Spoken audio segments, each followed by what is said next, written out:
Hello everyone, thank you for coming to HorrorRealm. We now have the American Horror Story Freakshow panel, and there's steps on the other side. Oh, much better. She can handle this. I don't need steps. I'm trying to hide it from the one who's skating for the first time. Okay. You don't need steps either. Nope, just climb right up. Take after you. We've got this for you. Oh, I'm over there. Thanks. Oh, here's my chair.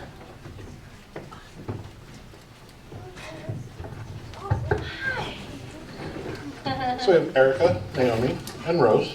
Everybody give a round of applause for these lovely ladies. Good afternoon. Hello? Oh, good. Does mine work? Yes. Alrighty, so first off, we'll start with an easy question. Erica and Rose, how did you guys get involved in American Horror Story? Let me take my jacket off. I auditioned. They usually send out a casting notice. My agent sent this over to me as, can you hear me now? Verizon commercial. And I told my manager to think outside the box, and the part was originally written for a guy, so read for this guy named Johnny Long in the Pants. So I had to audition for a male part, and they rewrote it and gave it the name Amazon Eve. So that's how I got the part. That's it. I just found out yesterday that Johnny Long in the Pants was initially supposed to be married to Legless Susie, which is hilarious. I would have liked to have seen a lesbian relationship between Amazon Eve, but anyway, oh well, too much. Maybe next time. Itchy button, Skippy. I just got back from Japan, so some Japaneseisms might come out. Well, of course, I'm not as well seasoned as these other ladies of being in LA and being actresses and everything. I was actually contacted on Facebook, believe it or not. LA Casting called me or sent me a message and said, you know, hey, you want to be on this freak show? And I looked at him and no way.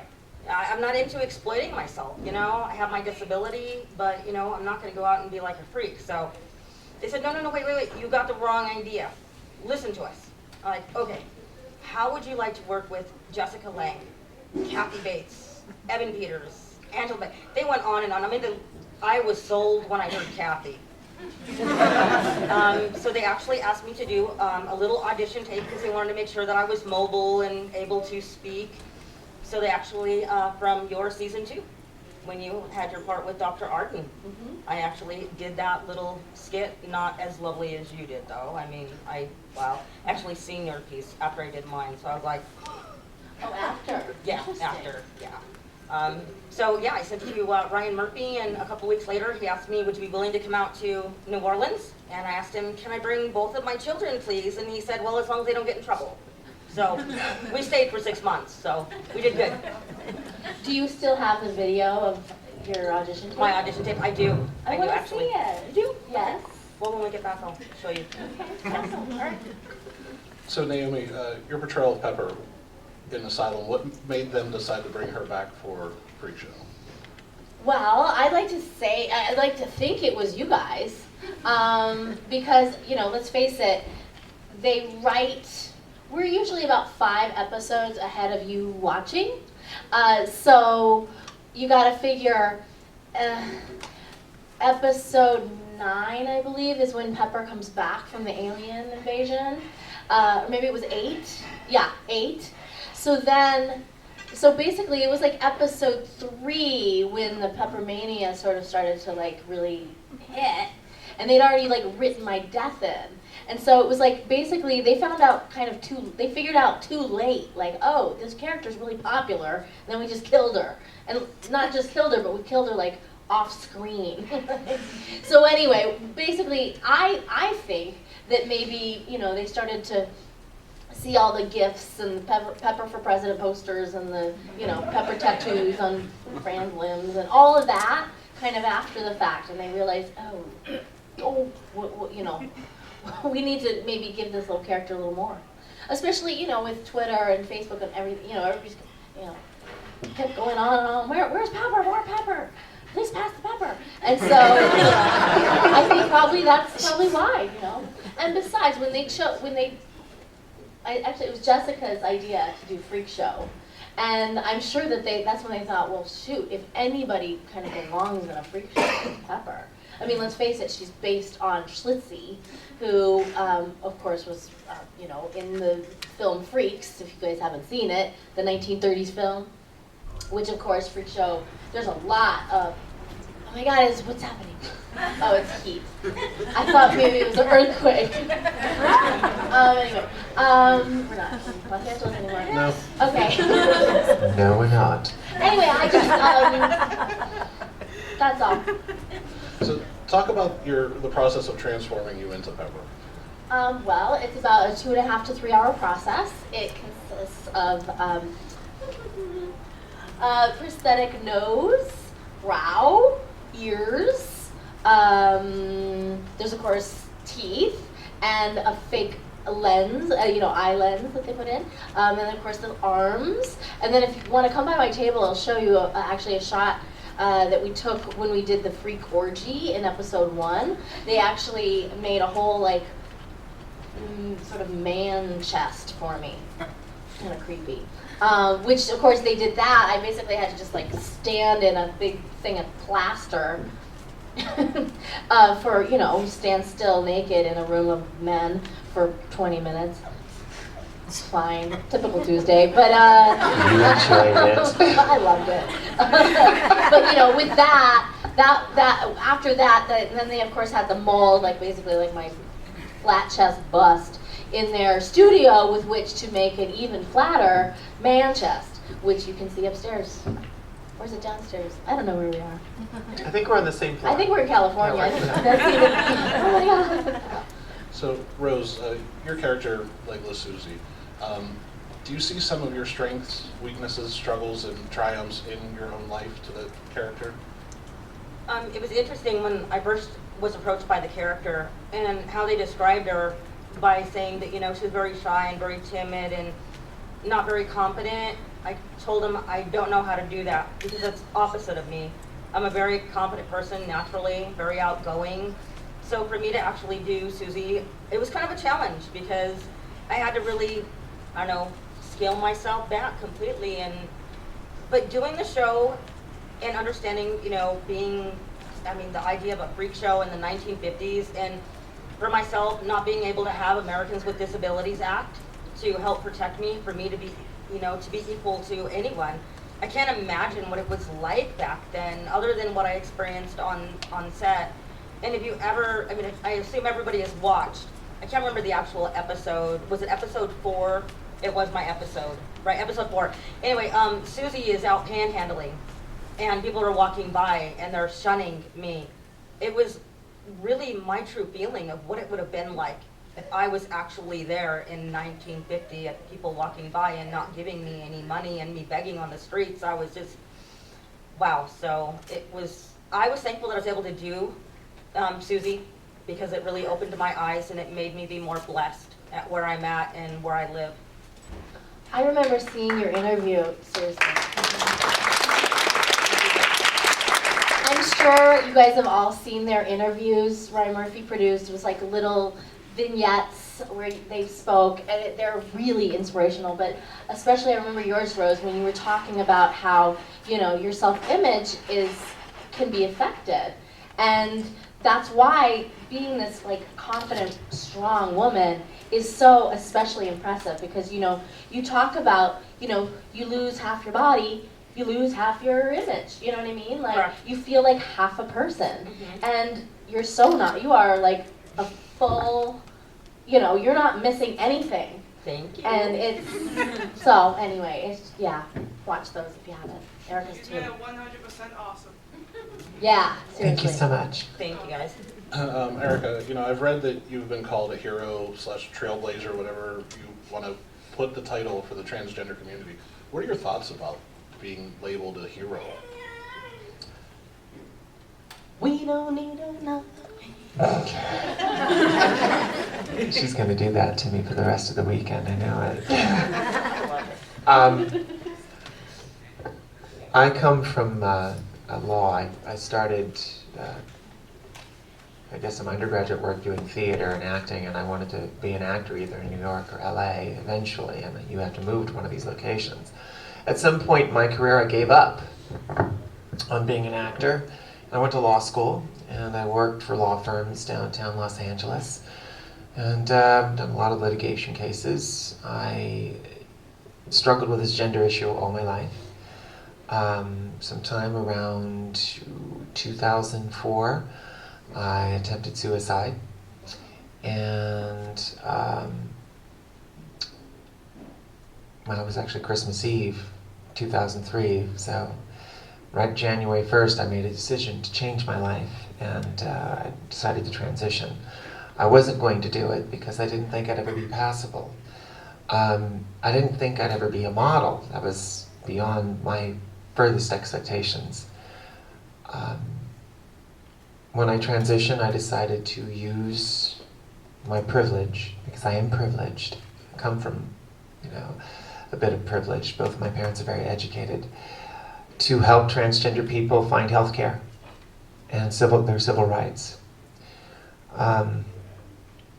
It's hard for me to admit doing some of these things because it just was part of my job title. I worked as executive director of the Los Angeles Association of Health Underwriters, and I politically lobbied for them back in Washington, D.C. It's kind of like Hollywood for ugly people.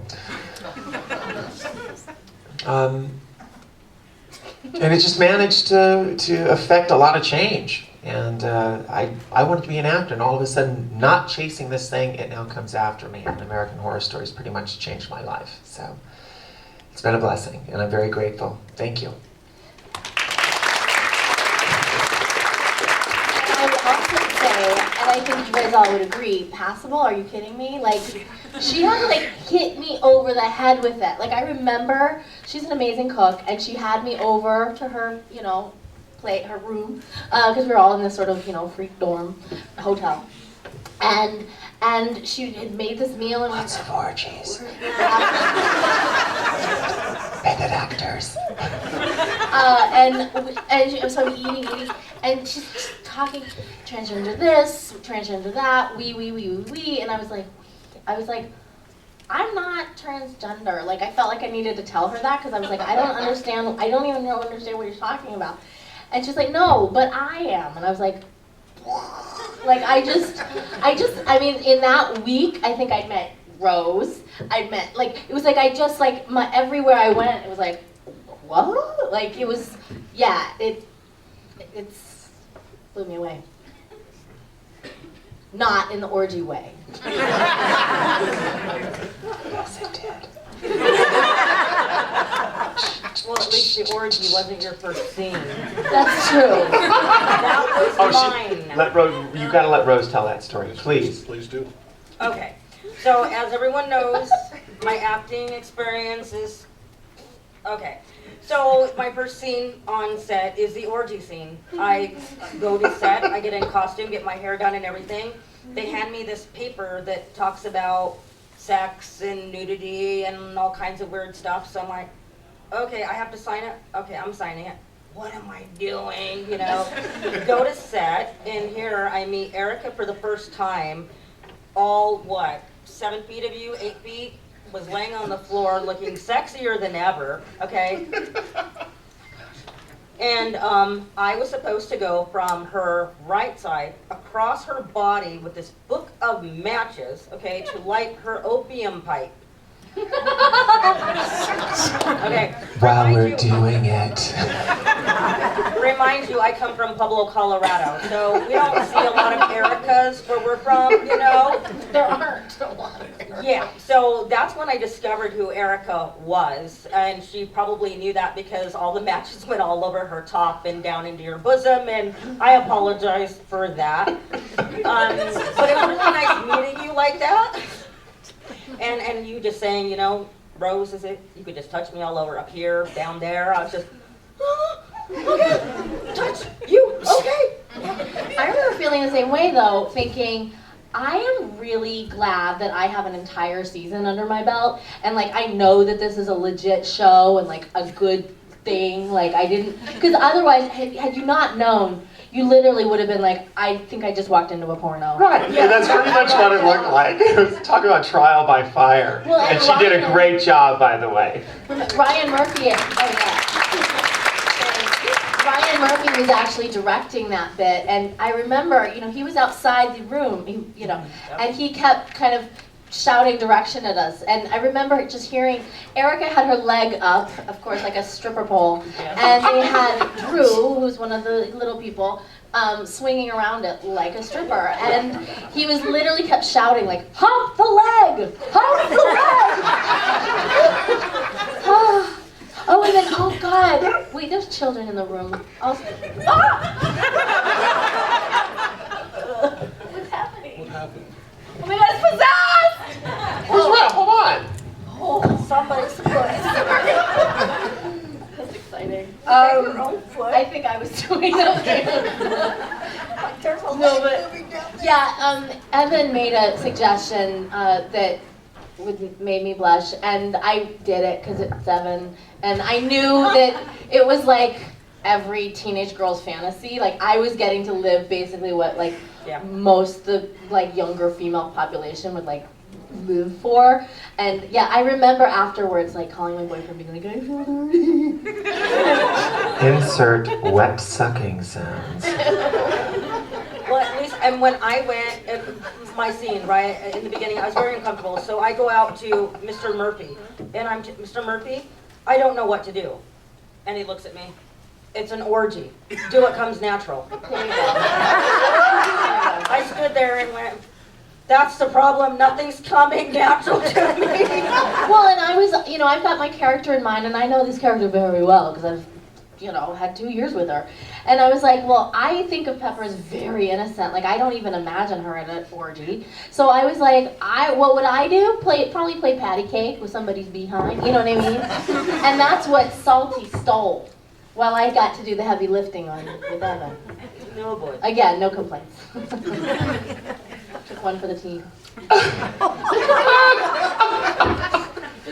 So Rose and Erica, did you know about American Horror Story prior to being contacted, or were you? Prior to being contacted, I did watch the first season, and this is before. Not the second? I didn't get to the second season until I got cast, and I watched season 2 and season 3. That's it. That's it. I personally was, come on, Pueblo, Colorado, a mom being at home with, 2 kids. I'm not really into horror, so when they approached me and stuff, I was like, okay, #1 cable rated show. I have no idea. What are you talking about? Son comes home from high school, and I'm like, okay, Luke, I got a question for you. And he's like, yeah. All right, what is this American Horror Story? And he's like, OMG, Mom, it's like the huge story and this and that. And I was like, it's popular? People watch it?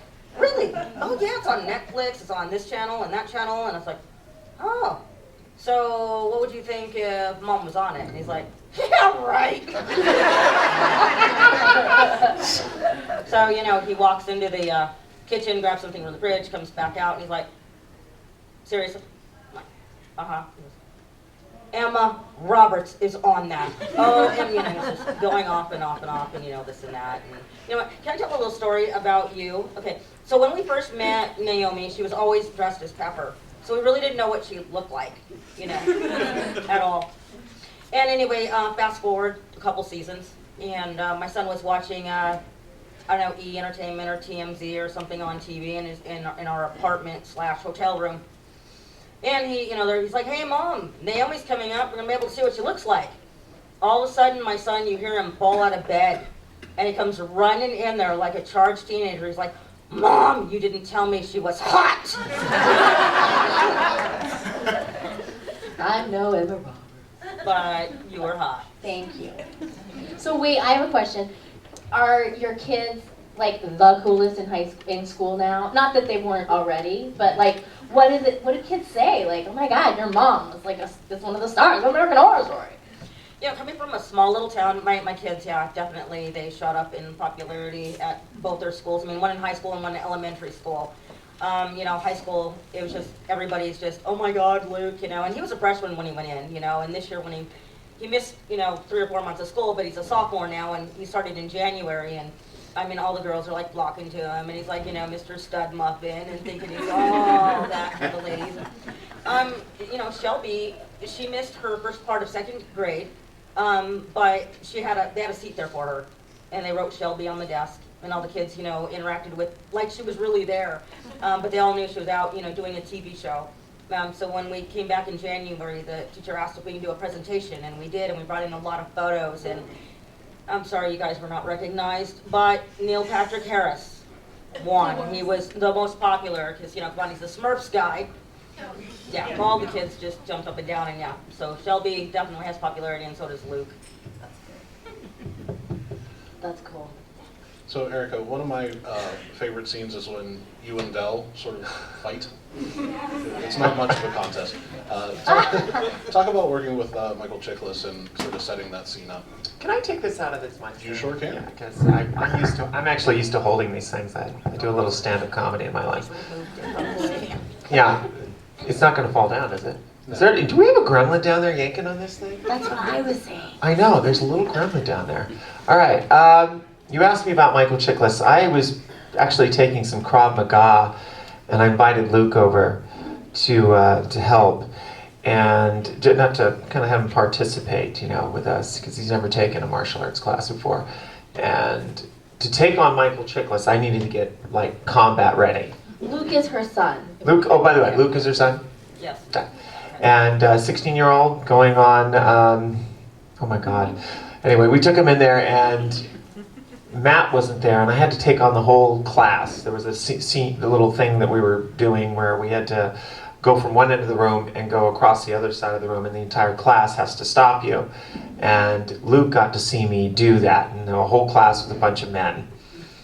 So I pretty much whooped the entire class's butt.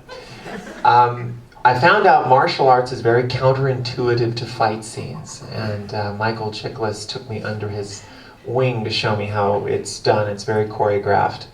It's put together, and the person receiving the punch does the acting. And it was a lot of fun. I liked the way it ended, and I got my very own meme, you know, who's the strong man now? Naomi, talk a little bit about some of the differences you noticed from shooting Asylum to Freakshow. Well, I would say I really felt like the odd man out in Asylum, only because, you know, I looked around and it was like Jessica Lange and, you know, like these massive A-list stars, and then me. And